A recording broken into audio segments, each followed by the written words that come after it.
6, a helping hand with your land. Neil from Essex here with the first of Kubota's new LX series tractor. Gonna walk you around this machine, show you some of its features, explain to you where it fits in Kubota's product line. You can see from me sitting here on the tractor, this is a fairly large machine. When we talk about these at 26 and 33 horsepower, remember that horsepower is often a really dangerous way to look at a piece of equipment. The size of the machine, the weight of it, tells a lot more about what it's necessarily going to be capable of doing than what the pure engine horsepower does. You can buy 26 horse engines and 4 different tractors of widely varying chassis sizes. This is going to be the third one up. So if you go from a BX2680 to a B2601 to an LX2610 to an L2501, all basically in that same horsepower class. These are wildly different tractors for wildly different applications. So this is the third largest of them, and you can see sitting on it here, it's a fairly big tractor. Generally in the B series, we're looking for applications that are going to be of fairly high acreage, say over 5 for sure, going up into 10 and 15 oftentimes. And usually into people who are doing more landscape-oriented tasks, working around finished properties and that kind of stuff, where you don't necessarily want a heavy tractor. There is a point that weight on a tractor becomes a detriment, particularly if you're working around finished lawns and that kind of stuff. The B series has enough weight to get the work done, but it's not a heavy tractor. If you want a heavy tractor, you take the next step up into the L series, and you'll find that there for only marginally more money, less than $1,000 to go up to that bigger series. But again, let your application drive this decision. This is the tractor to go to the guy who's looking to have a meaningful machine for those landscape-oriented tasks. And again, like I said before, I own one, right? With 10 acres to go out and work on around a house and a lawn and that kind of thing. This size tractor is a really good fit for my personal applications. If you're shopping for a tractor, Kubota's product line can be frustratingly complex. There is a mind-numbing amount of models, and it can be really difficult to go through and look at websites and spec sheets and brochures and that kind of thing, or even watch these videos and come up with a really good idea of exactly what is the right tractor for you. To give you an idea of where this tractor falls in Kubota's product line, previously the LX series was known within the dealer network as a large B series tractor. Within the B series, there was always a small chassis machine and a large chassis machine. This is the large chassis version, and so in order to help bring a little bit more clarity to the fact that this is a bigger tractor than a lot of the other B series models, the letter on the front end of the model number here is changing to LX. The X's in the model range are generally hybrid models, so they're the in-betweens. So this is an in-between a B series and an L series. You get the LX sitting in the middle. This is going to be offered with 2 different engine options at 26 and 33 horsepower.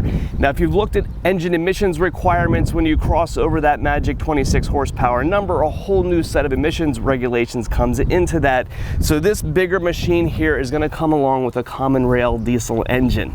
This is really important now in this product series. The predecessor to this model was the Kubota B3350. I own one, and I can tell you from the history here around the dealership, that is a model that is, say, well known within our parts. It is probably the most problematic tractor that Kubota has released as far as emissions went. It had a really unique emission system on it, one that was not used really in any other tractors in the same way, and it causes problems particularly in cold weather environments like we have up here in Pennsylvania. This switches out that unique system for the one that's found in pretty well every other tractor. It's a traditional common rail diesel engine now. Now, that equipment takes a little bit larger hood to fit underneath the machine. So you'll notice here as I stand beside this tractor, this machine looks physically a little bit bigger than the predecessors did, and that's because of the added space needed under the hood for the engine. So we go down here to the business end of all of this, flip the hood up. If you look closely, you'll notice that underneath the hood is actually the same engine as what was in the prior models, a V1505. It's the same block, but the emissions bits that are on top of it are completely different. So still going to produce basically the same amount of horsepower, still the same reliable engine that we've known before. The things in here that really changed from the B3350 are going to be the silver canister up here on the top. This is a different style of DPF. It's the same as the ones that are used in the other larger tractors. They're serviceable, where some of the ones that are in, say, the F-Series mowers and the B3350 are not. When you wear it out, you need to take it off and remove it and dispose of it. They're good to about 3,000 hours or so, which is high on a tractor like this, but they do have a limited lifetime. On the bigger equipment, there's always been serviceable DPFs, and this is one of those. Once it hits about that 3,000 hour mark or so, that canister can be cleaned and the element inside of it replaced. For a couple $100, it's a lot less costly repair. The fuel system on this is also a common rail diesel. They're gonna run more smoothly and a lot more fuel efficient than what the older mechanically injected engines were. So positive things there. It's a much more proven power plant, one that we're gonna have a lot greater comfort level than the models that we've had in the past. So we're really happy for that. So for a new model tractor, we also have a new model loader. This is an LA535. The prior model was an LA534. One of the things that Kubota does best is the engineering of their loaders, where a lot of other tractor companies are going to pluck a loader from a loader or implement manufacturer and not build their own. Kubota builds all of their own loaders at KMA, Kubota Manufacturing of America.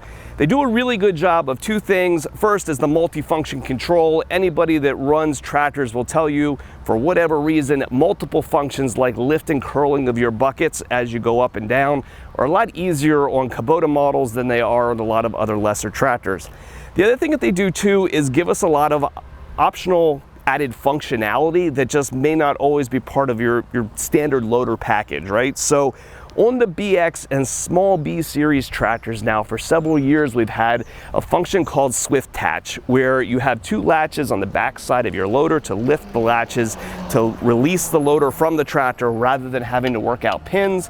And also a standard equipment, a single lever hydraulic manifold, where you pull one lever up and all of your hydraulic hoses pop right off of your tractor. It's a lot easier to manipulate and get on and off than what Pioneer couplers are.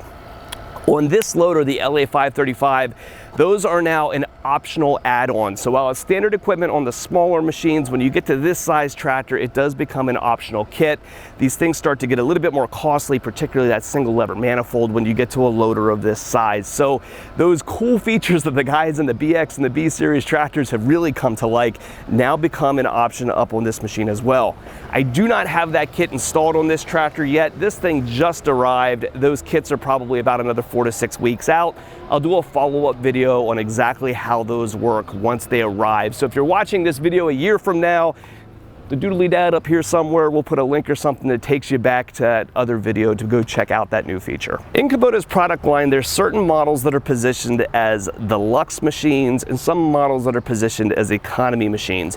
You'll see that in, say, the standard L series, that L2501 that we were talking about earlier. That's an economy-oriented tractor, one without a lot of bells and whistles, very good price point, made to get a lot of work done.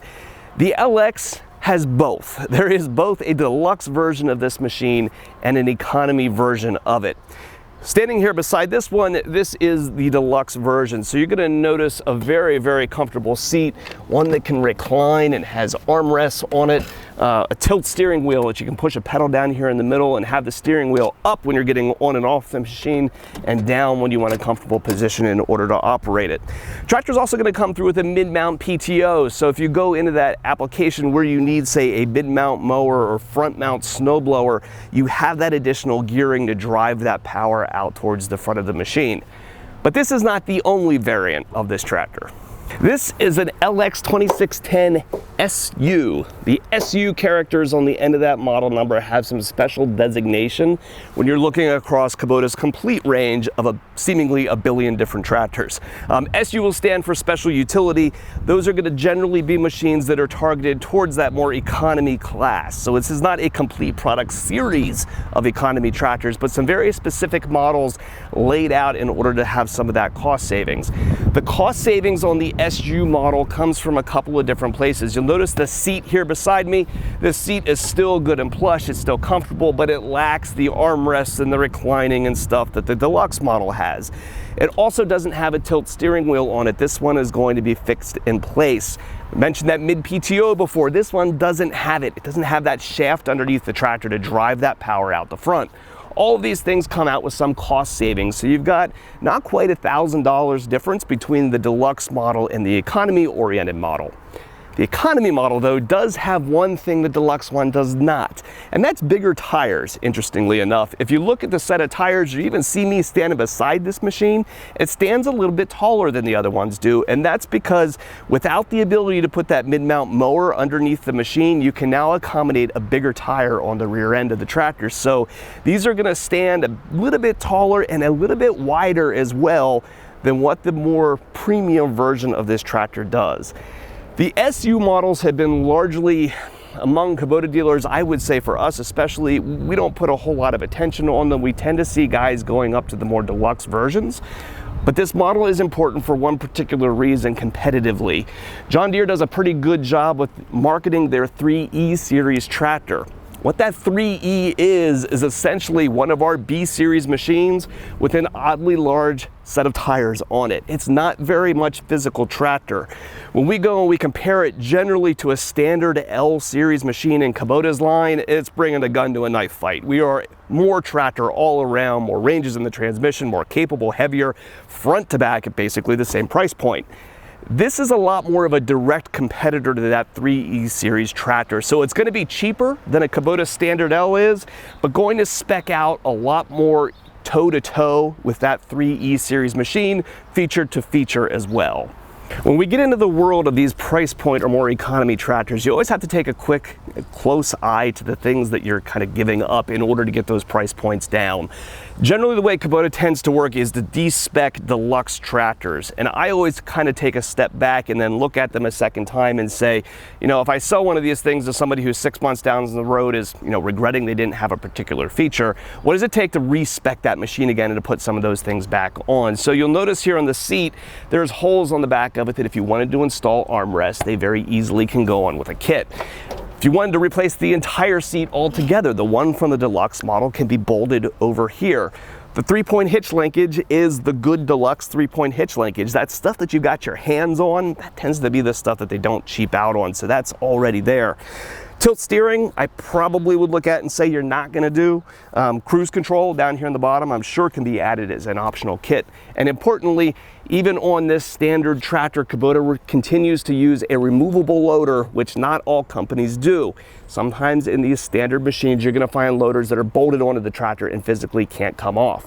This loader is the same one that's used on the Deluxe model, so if you even wanted to go through and add back on those features like swift attach and that kind of stuff, or have a skid steer coupler on a machine, it's all here. So a lot of guys will start to turn their nose up a little bit when they think economy tractor, but this gives us a machine that's priced in a way and equipped in a way that we can compete now with the broader market of tractors that just aren't as fully featured and Deluxe machines is what a lot of Kubota's other product offering is. On the operator's platform itself, you're going to find controls that are going to feel very familiar from one tractor to the next. If I start over here on my left-hand side, I have a range selector, 3 ranges between a low, medium, high.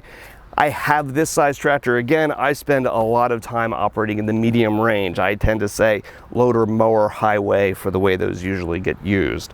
This tractor is going to have 2 PTOs on the Deluxe version, 1 on the standard version. Those are operated here on your left-hand side. The back lever is going to select which PTO you use. The front one is going to engage it.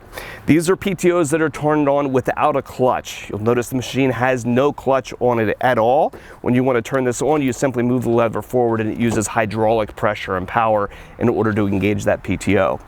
On my right-hand side, I have my selection for 2 or 4-wheel drive, and beyond that, a position control for the 3-point hitch to move that up and down.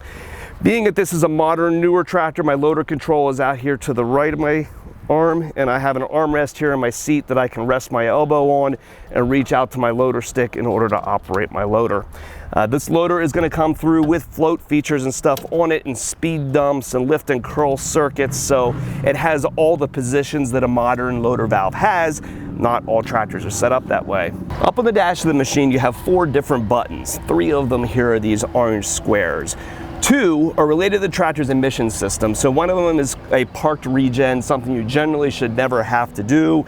If you want to park the machine and let the emission system go through a regen cycle, you set the parking brake, hit the button, and let it do its thing. Generally, that's something you're never going to touch.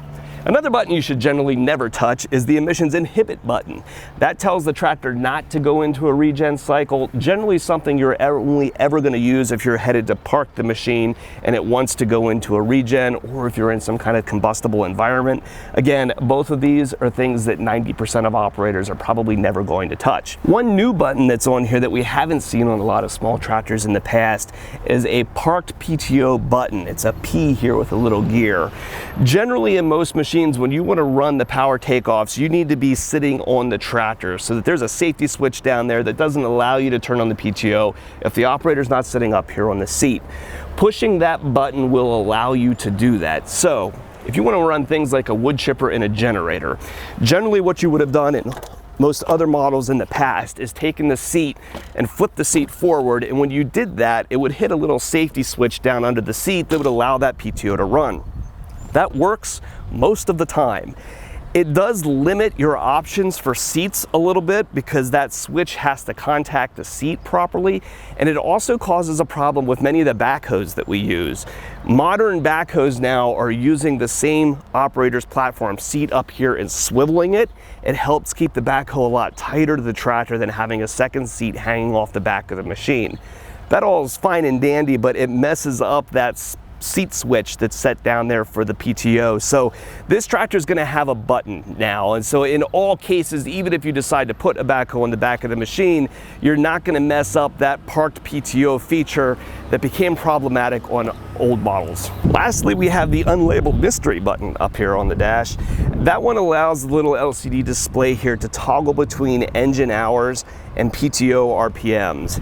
I use this one quite frequently on my tractor because I'll go through and toggle that to my PTO RPM setting so that when I'm running my attachments off the back of the tractor that require 540 RPMs, I know exactly where to set my throttle. And a lot of tractors like this, wide open throttle is not 540. Those 540s are set up for the peak of the engine's torque curve.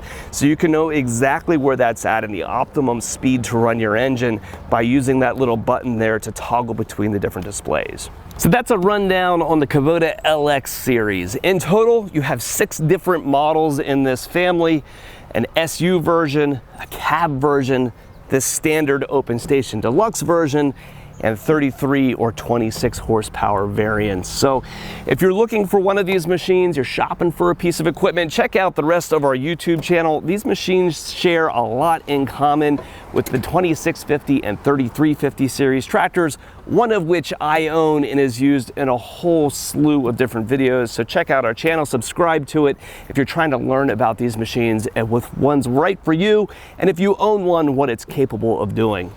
We're here at Messick's, available for all of your parts and service and sales needs. You can give us a call at 800-222-3373 or check us out at messicks.com.